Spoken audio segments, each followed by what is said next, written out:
guys, so welcome to another vlog.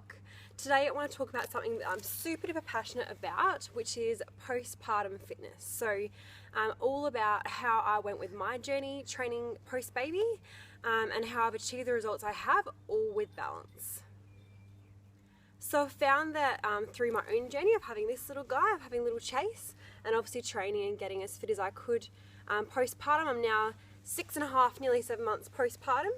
I've found that I've collected quite a lot of followers who are also mums and who also want to stay nice and fit and active.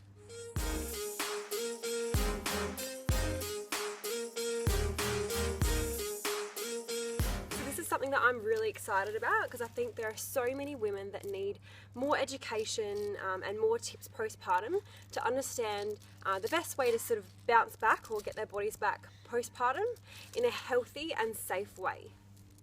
So really postpartum, it's not as easy as just waiting till you feel a bit better and getting out there and cracking it back into what you used to. Even if you were really active while you were pregnant, it's just not that easy. I mean, I was someone who was super duper active and probably a little bit of an exception to the rule because I was so active. I mean, I was still in the gym training on my due date. So that was something that was okay for me and my journey because that's the way that I'd trained throughout.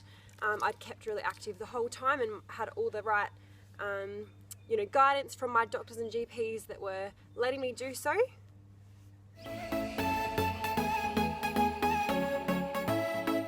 So even though I was someone who was super duper active when I was pregnant, I still had to be really careful and I did take it really slowly postpartum. I think from watching my progress and perhaps my photos on Instagram and Facebook, some people may think that I did just jump back into running the next day, or I really strictly dieted straight after having Chase, and that really is not the case. So I'm really excited about it, bring you guys this video and let you know all about my journey.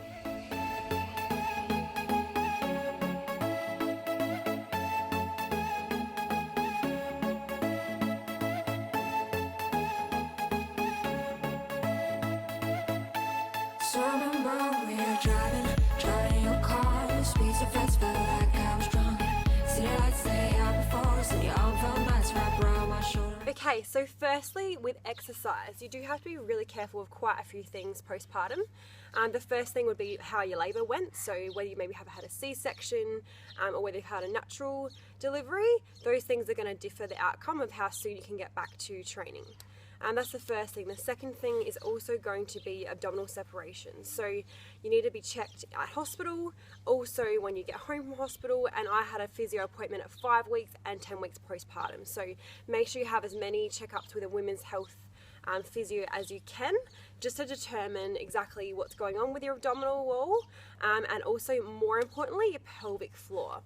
So many women will rush back into running, jumping, and perhaps doing too much too soon. They may get a few different things like bleeding or different discomforts and pains in the wrong areas, and you do have to be really careful of this, and you need to make sure that you really listen to your body. So the big scare with pelvic floor is that we could prolapse. So I'm not going to go into that. If you want to know about prolapsing, just Google it and that will be plenty to scare you. So we want to make sure that we keep everything nice and tight inside. Your abdominal wall, other than looking nice, is there to hold everything together. So if that is weakened, which it will be from pregnancy, and you haven't strengthened that or tightened that and had it checked before you go back into exercise, you do have the risk of obviously letting everything fall apart, and that can be irreversible. So be really careful and really cautious of this. The next thing, other than pelvic floor, which is not very much talked about, is your relaxin. So relaxin is a hormone that's released when you're pregnant, which makes your joints a lot more flexible, which prepares you for being able to make room for the baby and also prepares you for birth. So you would notice when you're pregnant, perhaps you can reach that little bit further and you feel a little bit more stretchy, and that hormone doesn't actually go away until between 12 and 16 weeks postpartum, and even longer if you are breastfeeding. So if you're continuing to breastfeed, which of course is a great thing to do, Tracy, come on, then you're going to find that relaxin hangs around for a lot longer. So you need to be really careful with anything with impact. So as far as running and jumping go, most physios, obviously don't quote me, I'm not a physio myself, but most physios and doctors are going to recommend that you don't run or jump until 16 weeks postpartum. And that is obviously quite a long time. So being a crazy fit active person myself and really wanting to get back into it for my mind as well as my body, of course I want to run and jump, of course I want to do burpees, you know, I mean 2 months, 3 months out of having little Chase here, but you really do have to listen to your body. I started back running at 14 weeks postpartum, so in between that 12 to 16 weeks, I gave it a bit of a go, and I did pull up with sore knees. So obviously my joints were still that a little bit more flexible, and it wasn't a good idea to go quite so soon. So I waited the full 16 weeks, and that's when I started doing a little bit of running, and that was only about 200 meters each spurt, so very short amounts of running. So please remember that everyone's journey is going to be completely different. I don't want you to copy mine, but I just want to highlight that although I have had, you know, quite good results postpartum and I have managed to lose a bit of baby weight, I didn't rush things, and I didn't, you know, jump out of bed after having a baby and then run the next day. I really did take things slow, and I really did listen to my body. It's so, so important. You regret it later in life. After you've had a baby, maybe you just want to, you know, feel great straight away, but in 2-3 years time, when you have prolapse problems, hip, knee problems, all those sorts of things because you haven't waited, that's when you're going to realize it really was not worth it. So the other big one is diet. So a lot of you have seen that I'm following flexible dieting, which is my absolute favorite way in the world to eat because it includes balance. So you're able to eat a bit of everything in moderation, still make sure you're hitting your proteins, your fibers, your fats, but live a more balanced life. So flexible dieting is what I jumped back into after having Chase, but I gave it, I think, about 3-4 weeks before I even started. So those first few weeks when you have a newborn are a bit insane. I mean, I was on 5 hours sleep a week collectively, very tired, concentrating on obviously this little man and not really worried about myself at the time. Eating as much food as I could to control my breast milk, so I wanted to make sure I had a fantastic supply at the start, which is really valuable. So that first 3-4 weeks I did not worry about diet. Of course I have a fairly healthy habit anyhow, but I did not worry about tracking in that time, and I think it is really important as mums as well to have that time where you really just do spend it with your child and not worry about counting your diet. So when I did start tracking my macros, that was about 5 weeks postpartum. I've weighed myself weekly since then, so checked in weekly, which all of my clients do, and I strongly advise that with photos, the very best way to track your progress. Again, it's been flexible dieting, so nice and balanced, a bit of everything, and that is the way I've controlled my weight loss. So I have controlled my weight loss with my diet and also my training, but my training of course was nice and slow. Do you want this one? Training of course was nice and slow, and I really, really listened to my body. I'm finding as well, and I spoke to a friend about this a few days ago, that I'm really not as strong now as I was before I had Chase, so when I was pregnant. And I sort of feel that now, 6-7 months down the track, I would have perhaps gained that strength back. I think you have to respect how much has happened to your body when you're pregnant. So your body has gone through so much.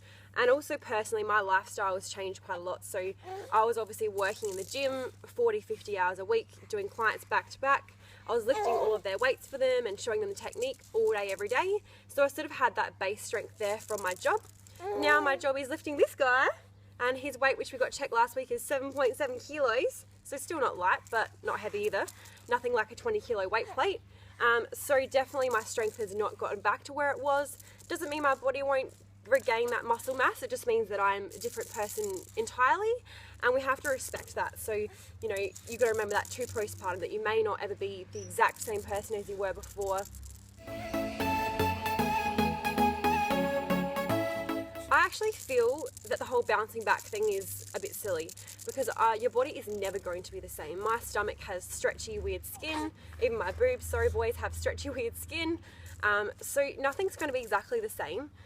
Yes, I do sometimes refer to the fact that I've hit my pre-pregnancy weight, but I respect that that's going to be different because I don't have the same muscle mass, I don't have the same lifestyle. You really are a complete new person post-baby, and I actually enjoy that journey. I feel like it's a chance to sort of do over, and yeah, I'm amazed by what my body can achieve. So I appreciate you all for following me. Thank you again for your constant support. I'd love to hear from you and other mums out there postpartum, or perhaps you are pregnant and you want a little bit of advice. I get lots and lots of emails. I am working on my Fit Pregnancy ebook, which I know has been taking a while, busy with this guy, but my Fit Pregnancy ebook should be released before Christmas. And then my postpartum ebook I'm also writing, so putting a lot of my tips into text for you all, should be released December, January, I'm hoping. That way you guys will have everything, all of my own journey tips. So just reiterating before I go, the reason why I'm so passionate about filming this for you is that although my changes have been quite great postpartum, I want you to know that nothing I achieved was from anything extreme. So I didn't jump up and start running the next day. I took it really, really slow. I didn't start weight training till 8 weeks out. All I did for the first 8 weeks was some walks outside, which I still do now and love. When I started weight training, it was very, very light. I'm talking about bicep curling, 5 kilo dumbbells, 3 kilos for shoulders, nice and light. I also didn't leg press or squat till maybe 3-4 months postpartum because I was a bit worried about that action with my pelvic floor. This is just recommended by my physio. So make sure, number one piece of advice, make sure you get yourself to a women's health physio and get their professional advice. Everyone is completely different with their situation. And you want to make sure you get yourself checked out before you launch into anything. Thanks for following, guys. Chasey, you're a bit wriggly, but thanks for being in the video as well. Here's a toy. Yep. Did you say thanks? Chase? Did you say thanks? Yep, he does not care at all today. Enjoy your week, guys, and comment below. Send me an email to grace@powerfitbygrace.com. I'd love to hear from you and produce more and more great videos for you.